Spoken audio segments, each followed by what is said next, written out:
퀴즈.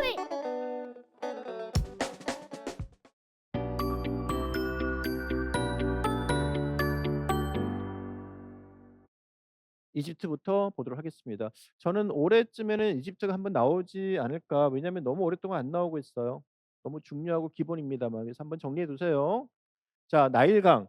이집트는 여러분들 지도를 보시면 아시겠지만 이집트가 아프리카의 제일 위쪽이잖아요. 그죠? 요쪽에 있는 게 이집트잖아요. 그리고 여기 강이 하나 지나가고요. 여기는 전부 사막으로 둘러싸여 있어요. 그리고 위에는 인제 흑해로 가로막혀 있죠. 한마디로 여기는 이집트는 나라가 고립돼 있어요. 주변에 다 사막이고 위쪽으로는 강이 바다가 막혀 있고 이렇게 고립된 지역은요 굉장히 자폐적입니다. 그러다 보니까 자기네 안에서 즉 개방적이지 못하고 상당히 폐쇄적으로 발전을 한다. 우리나라의 신라 시대 미술이 그랬어요. 우리나라 삼국을 보시면 지리를 보시면 백제, 고구려, 신라가 있잖아요. 신라는 아래쪽으로는 일본이고 바다에 가로막혀 있고 위쪽으로는 백제하고 고구려에 다 막혀 있잖아요. 그러다 보니까 교육보다는 자체적인 미술이 발달한다. 이걸 나중에 제가 동미사 할 때 신라 조각의 특징을 설명을 드릴 거예요. 자, 얘네도 마찬가지입니다. 이런 지역을 폐쇄적 지리적 영역이라고 하는데 얘네들은 여기 나오네요. 사막과 바다로 주변이 보호되어 있는 폐쇄적인 나일강 중심의 특성을 인해서 바로 파라오의 단일 제왕 통치가 용이했었다. 따라서 나중에 제가 동미사 할 때 신라 시대 얘기할 때도 그런 말씀을 드릴 거예요. 불상의 특징이 상당히 표정이 우울하고 가슴과 배가 빵빵한 상태에서 다른 지역처럼 좀 더 국제적인 어떤 미소 이런 거 전혀 없는 상태로 불상의 표현 특징이 나오는데 그 이유는 이 폐쇄적인 지리적 특징 때문이다. 이렇게 인제 항상 얘기를 할 겁니다. 따라서 이들은 이런 고립된 특성으로 인해서 외세 침입에 대한 방어 역할을 해 주었기 때문에요. 질 높은 문화를 오랫동안 보존할 수 있었다. 신라도 굉장히 수준 높은 공예와 문화들을 오랫동안 보존할 수 있던 것은 방어 역할을 굉장히 강조했기 때문입니다. 체크하시고요. 자, 그래서 인제 나일강 인근에 인류 최초의 문화죠. 4대 문명 중에 하나니까 나중에 그리스 문화의 형성에 영향을 준다. 뭐 위치가 유럽 쪽이니까 당연하겠죠.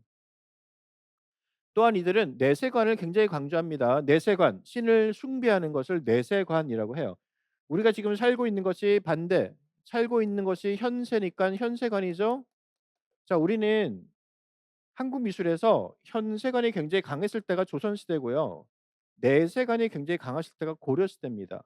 거기에 따른 도자기의 문양 특징도 달라져요. 이런 것들도 굉장히 제가 강조해 줄 테니까 현세관은 지금 살고 있는 현세, 내세관은 내가 죽은 후 이런 거를 강조하는 거니까 얘네들은 철저하게 내 현세가 아니라 내세관이에요. 따라서 뭐다? 죽은 자를 위한 미술. 그러면 여러분 죽은 자의 특징이 어떤지 아세요? 여기서 우리는 기본적인 특징 현세관을 표현할 때는 굉장히 생동감 있게 표현해야 돼요. 내세관 죽은 자를 위한 표현 특징은 어떠냐? 얘는 굉장히 부동적이고요. 좌우 대칭적입니다. 요거는 인제 쉽게 얘기하면 우리가 죽어서 관에 들어갈 때 생각하시면 돼요. 좌우대칭으로 뻣뻣하게 들어가잖아요, 앞을 보고. 그래서 여러분들이 이 이집트 미술에서 죽은 자의 특징을 보여주는 표현 특징 중에 하나는 대칭성을 취하는 조각의 형태라는 얘기를 기억하셔야 돼요. 그러면은 그것이 죽은 세계 이후의 영원성을 상징을 합니다. 그래서 계속 기억하세요. 이렇게 이들은 죽은 자를 위한 미술이 발달을 하고요. 그리고 파라오가 왕이에요. 중심의 사후, 육체 보존을 위한 목적으로 미술을 활용한다. 이게 우리가 알고 있는 바로 피라미드. 그죠? 거기다가 우리가 알고 있는 이 죽은 왕을 위한 그런 어떤 것들 해서 미라도 문화가 그렇게 해서 나오게 되는 거죠. 그래서 한 가지만 기억하세요. 이집트 미술의 가장 핵심은 결국 내세관과 파라오 왕 중심의 모든 권력 지향적 미술이다라는 것입니다. 아시겠습니까? 따라서 이제 영원히 살아있는 존재에 대한 염원이 들어있다. 죽었지만 죽은 게 아니에요. 그렇기 때문에 나는 실제로는 죽었어. 그럼 모든 게 끝인데 이 사람들은 죽었어도 계속 영원히 살아 있을 수 있어'라는 생각을 갖기 때문에 죽은 사람 묘 안에 살았을 때 그 좋아했던 여러 가지 물품들을 같이 넣는 거예요. 그게 부장용품이잖아요. 그죠? 잘 기억하시고요. 자 그리고 인제 뭐 얘기했습니다만 아까 이미 신석기 시대부터는 농경 생활이 시작됐다고 했죠. 따라서 이들 역시 농사를 지으면서 주로 제재 중에는 추수 관련 제재가 많더라. 농사하는 추수. 그죠? 벼를 베거나 그죠? 이런 추수 관련 제재가 좀 많았다. 이러다 보니까 이집트 화가들이 무려 300년 동안 지켜온 엄격한 질서 감각이 표출되었다. 여기서 얘기하는 질서 감각은 아까 얘기했던 각종 그 특징들인데요. 여기에서 인제 추가해서 주대 종소. 자 이게 질서 엄격한 법칙 중에 하나는 아까 얘기했던 그런 정면성, 부동성, 종합성은 당연하고요. 여기에 이제 플러스해서 주대 종소도 있어요. 주대, 주가 되는 것은 크게, 종속 즉 종이 되는 것은 작게.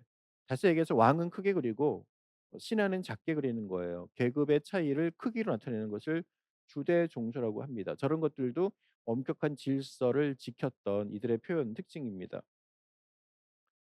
자 그래서 여기까지 잘 체크하셨죠? 그리고 아까 얘기했듯이 이들은 또한 시지각 눈으로 본 시 눈으로 보다 눈 지각하는 본대로 그리는 본 것이 아닌 알고 있는 것 뭐예요? 인지 인식 플러스 지식 인지적 법칙을 표현한다.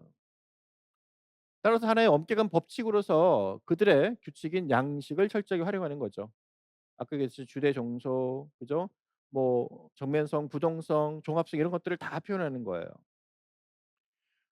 이 양식을 활용한다 해서 인제 회화의 양식과 조소의 양식이 다시 나뉘니까 요거는 제가 따로 나눠서 설명할 거예요 뒤에서. 어쨌든 우리는 이런 큰 특징들을 잘 정리하세요. 본 것이 아니라 알고 있는 것을 그립니다. 알겠죠? 자 그래서 특징을 계속 분류를 할게요. 자 아까 얘기 나오는 거 중복되네요. 절대 왕권과 신중심의 미술이다. 됐죠? 넘어가시고 내세관에 의한 유물 많이 만들었다. 비이라 같은 거 무장용품. 따라서 이들은 오로지 죽었지만 현세와 같은 세계를 갖는다.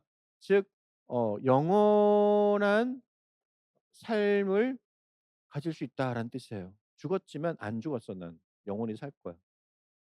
그런 의미가 담겨 있죠. 또한 기하학적인 규칙성, 그다음에 자연에 대한 예리한 관찰이 결합돼 있다. 자 여기서 인제 우리는 중요한 게 있습니다. 외우세요. 자연은 관찰했어요. 사람은 관찰하지 않았어요. 자 이거 정리합니다. 무슨 말이냐면 이들은 사람은 규칙 그리고 인지적이에요. 아까 얘기했듯이 법칙을 적용한다고요. 근데 자연에 대해서는 관찰 표현을 해요. 자 이건 대체 왜 그럴까요? 이제 이들이 갖고 있는 성향 때문인데요. 사람에 대해서는 너무 잘 알고 있기 때문이에요. 자연은 그만큼 사람보다 많이 알지를 못해요. 잘 모른다. 다시 얘기해서 인지성이 자연에 대해서는 사람보다 덜한 거예요. 사람에 대해서는 너무나 잘 알고 있어요. 그래서 인지적 법칙을 적용하는데 자연은 갖고 있는 알고 있는 지식이 별로 없어요. 그러다 보니까 인제 본대로 그리는 거예요. 요거 잘 외워 두세요. 요거 조심해야 됩니다. 따라서 인제 뭐 새나 동물들까지도 부동적, 인지적, 규칙적이 아니에요. 그냥 본대로 그립니다. 요 뒤에 그림이 나와요. 자 그래서 요런 것들 잘 외워 두십시오. 정리합니다. 사물 표현의 엄격한 규칙성을 강조해서 정면성, 종합성, 부동성, 기록성을 중시한다. 자 정면성을 항상 앞을 본다는 뜻이에요. 종합성은 시점이 달라도 하나로 묶는다라는 뜻이에요. 이 종합성하고 같은 말이 동시성이 같은 말입니다. 앞에서 본 모습, 옆에서 본 모습을 한 번에 같이 그린다. 피카소가 했던 그거. 앞모습, 옆모습을 한 번에 같이 그리는 것을 동시적이다, 종합적이다라는 말을 써요. 옛날에 시험 나왔죠. 그리고 부동, 움직임이 없어요. 부동의 반대는 아주 역동적 혹은 생기 이런 게 뭐죠? 기록하듯이 그리는 기록. 따라서 이들은 뭔가 독창적인 거 새로운 거 이런 거는 전혀 관심이 없었어요. 그냥 필요 없어. 그리고 인제 공예가 예전보다 쪼금은 더 중요하게 인식되면서 점차 발달한다. 뭐 저런 것까지는 굳이 외울 필요 없는데 아까 우리 도자기, 토기, 추상적인 문양 양식 하나 있었죠? 선사시대. 뭐였죠? 고멜리사 양식. 여러분들 이렇게 느닷없이 물었을 때 나중에 다음 주쯤에 푹 물러 찔렀을 때도 바로 나올 수 있을 정도로 계속 확인 암기를 하셔야 됩니다. 이게 많은 시간 지나면 까먹어요. 여러분들은 그 기억을 시험 때까지만 가져가시고 그 뒤에는 버려도 괜찮아요. 11월 때까지 기억 가져가기가 필요합니다. 그쵸?